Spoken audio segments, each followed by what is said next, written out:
Sir पिछले कई दिनों से लगातार राम भद्राचार्य जो जगत गुरु हैं वो चर्चाओं में बने हुए हैं। उनका एक इंटरव्यू बड़ा वायरल हुआ, उसको लेकर आपने भी आपत्ति जताई है, लेकिन अब लखनऊ की जो हाईकोर्ट की खंडपीठ है उसका भी आदेश आया कि जो राम भद्राचार्य के खिलाफ जो अपशब्द बोले गए हैं उन वीडियो को सोशल मीडिया से हटा दिया जाए। कैसे देखते हैं आप सर? हाँ देखो, ऐसा है गजेंद्र जी, 19 तारीख को लखनऊ हाईकोर्ट की डिवीजन बेंच ने जजमेंट दिया है, एक इंटरिम ऑर्डर पास किया है।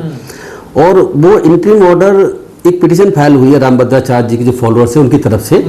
और उनका कहना ये है कि ये कुछ वीडियो इस तरीके से हैं जो इनका अपमान कर रहे हैं और right of persons with disability act 2016 का उल्लंघन है, अतः इनका अपमान हो रहा है। तो और ये जो ब्लाइंड भी हैं जो कि डिसेबिलिटी कैटेगरी में आते हैं, तो ऐसा नहीं होना चाहिए, इसको हटाने की बात कही। इसमें मेनली जो है कुछ वीडियोस हैं जिनके बारे में आपत्ति करी गई है। जो एक तो बेधड़क खबर कोई चैनल है जिसने एक वीडियो डाला हुआ है जो 16 साल का कोई इतिहास बताते हुए राम भद्राचार्य जी का, उस पर भी उन्होंने हटाने की बात करी है। तो ये उस सेंस में बात करी गई है। तो देखिए, ऐसा है कि मोदी जी ने the right of person with disability act 2016 में एक पास किया गया है, एक कानून बनाया गया है। उस कानून में डिसेबिलिटी वर्ड का इस्तेमाल किया गया है कि डिसेबिलिटी के बहुत से लोग, आंखों में प्रॉब्लम हो सकती है, कान की प्रॉब्लम हो सकती है, सुन नहीं सकते, बेचारे पैर खराब हो सकते हैं, वो चल नहीं सकते। ऐसे लोगों को अपमान ना हो, ऐसे लोगों का किस तरीके से भेदभाव भी ना हो, तो उस भेदभाव को, अपमान को दूर करने के लिए एक एक्ट बना हुआ है, उसमें और अधिकारों के लिए भी, जिसको जो डिसेबिलिटी एक्ट 2016 कहते हैं, जैसे मैंने आपको बताया। उसमें कुछ बातें कहना डिसेबल पर्सन के अगेंस्ट वो ऑफिस बनाया गया है। तो राम भद्राचार्य जी जो हैं वो एक डिसेबल पर्सन कैटेगरी में आते हैं और उनका ऐसी कोई बात कहना जो उस कानून के तहत अपराध है नहीं कहनी चाहिए, नहीं तो कोई भी व्यक्ति, मीडिया चैनल वाला या कोई और व्यक्ति। पर ये कानून तो 2016 में आया, तो लोगों को इसकी तो जानकारी इतनी है नहीं है अभी तक।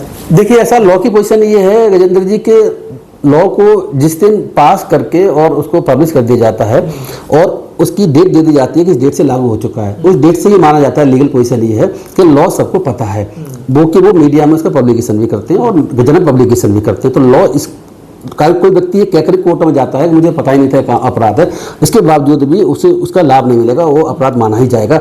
लेकिन मैं आपको बता दूं कि इसमें अपराध है क्या। अपराध के तहत इसमें यह है कि एक सेक्शन है इस एक्ट का, सेक्शन 92। सेक्शन 92 कहता है punishment for offence of atrocities. Atrocities वही वर्ड है जो एससी एक्ट में इस्तेमाल आपने देखा होगा।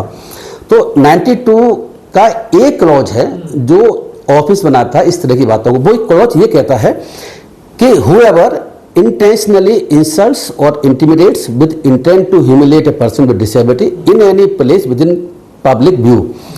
अगर कोई व्यक्ति अगर इंटेंशनली इंसल्ट करता है या धमकाता है, यानी कि इंटिमिडेट करता है, इस इंटेंशन के साथ कि उनका अपमान किया जाए ऐसे पर्सन का जो डिसेबिलिटी के कैटेगरी में आते हैं, ऐसे जगह पर जहां पब्लिक भी हो, यानी एससी एक्ट में भी एससी एक्ट के लोगों, एससी की जो पर्सन्स हैं उनका पब्लिक व्यू में जाति के आधार पर या इंसल्ट करना अपराध बताया गया है।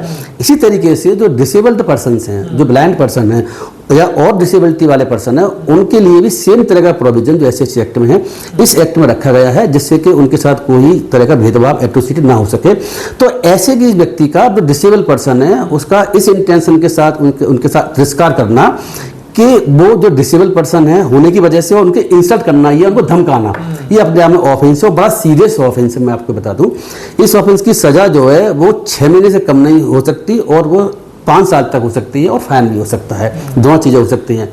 तो मतलब जो लोग वीडियो बना रहे हैं ऐसे शब्दों से बचा जाए, जो उन्हें आप शब्द बोल रहे हैं, बिल्कुल ठीक, बचाने जाए, ऐसे शब्दों का इस्तेमाल नहीं होना चाहिए।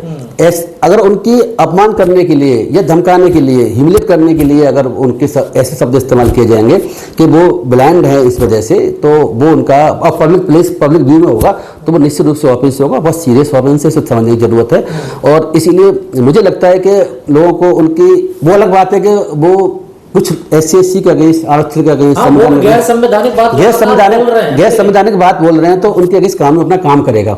हम जैसे लोगों ने कंप्लेंट भी थाने में फाइल की है और उन्होंने नहीं ली थाने में, तो हमने ईमेल से भेज दी है।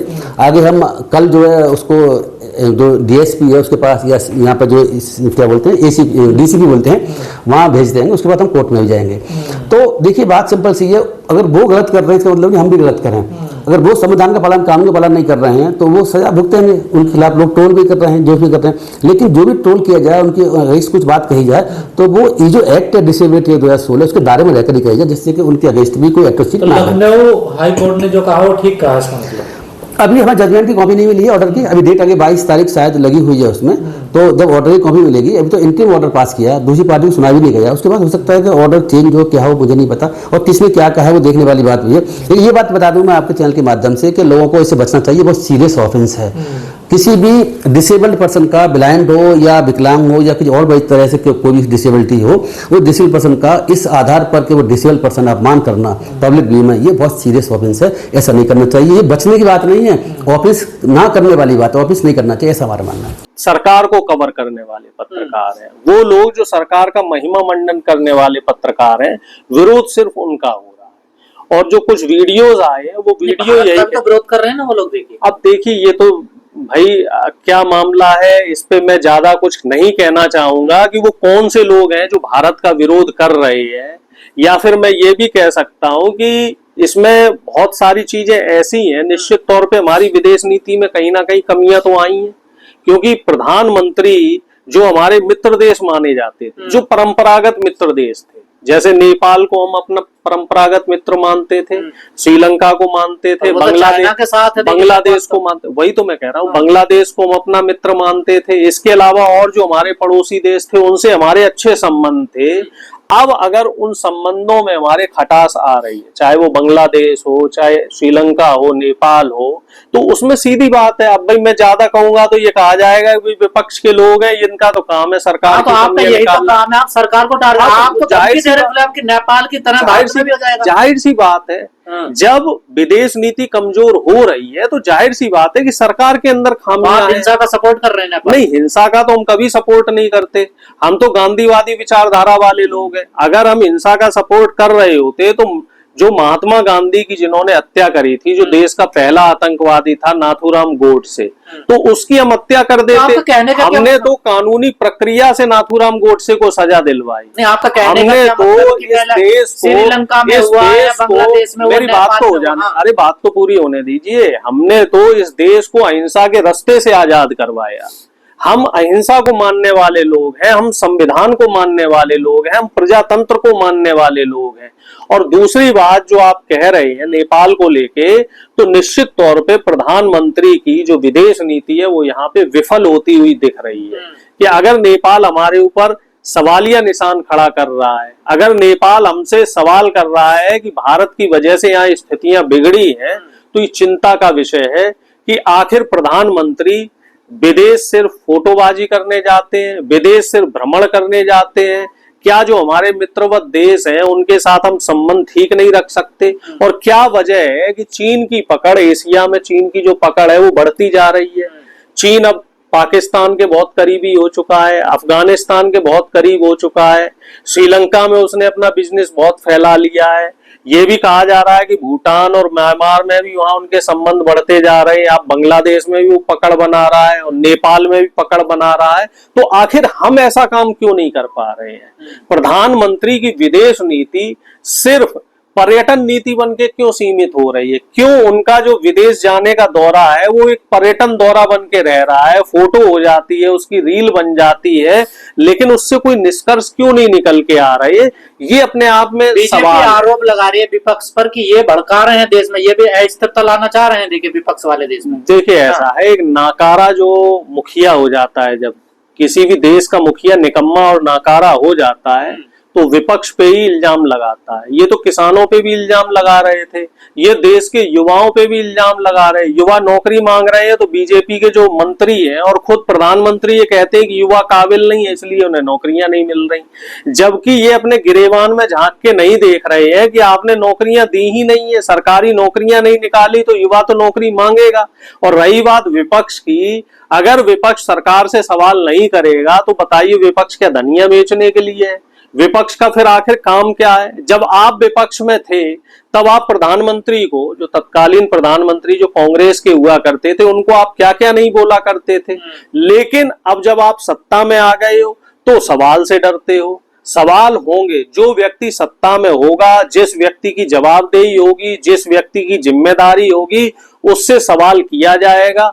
और सवाल तो प्रधानमंत्री से ही होंगे, क्योंकि हर जगह क्रेडिट लेने का काम प्रधानमंत्री करते हैं। जब कोई परियोजना का उद्घाटन होता है तो वो प्रधानमंत्री द्वारा किया जाता है। जब विदेश में कहीं भ्रमण होता है तो उसमें विदेश मंत्री नहीं जाते, उसमें भी प्रधानमंत्री जाते हैं।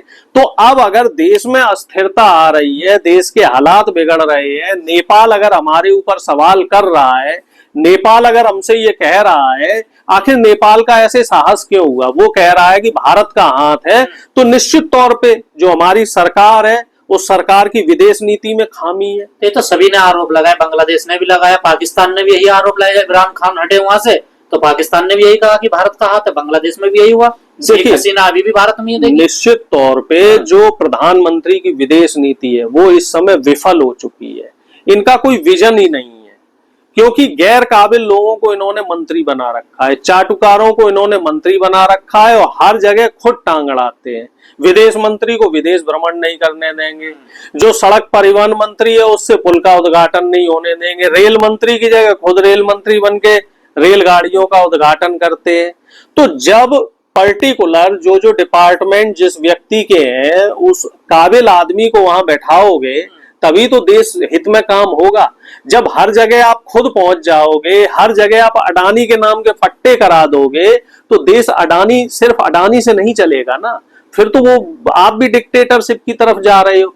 देश चलेगा जब सबको बराबर मौके मिलेंगे। देश तब चलेगा जब आप विपक्ष की भी सुनोगे, जनता की भी सुनोगे। सिर्फ अपनी कह देने भर से, अपनी डींगे हाँक लेने से तो देश नहीं चलेगा।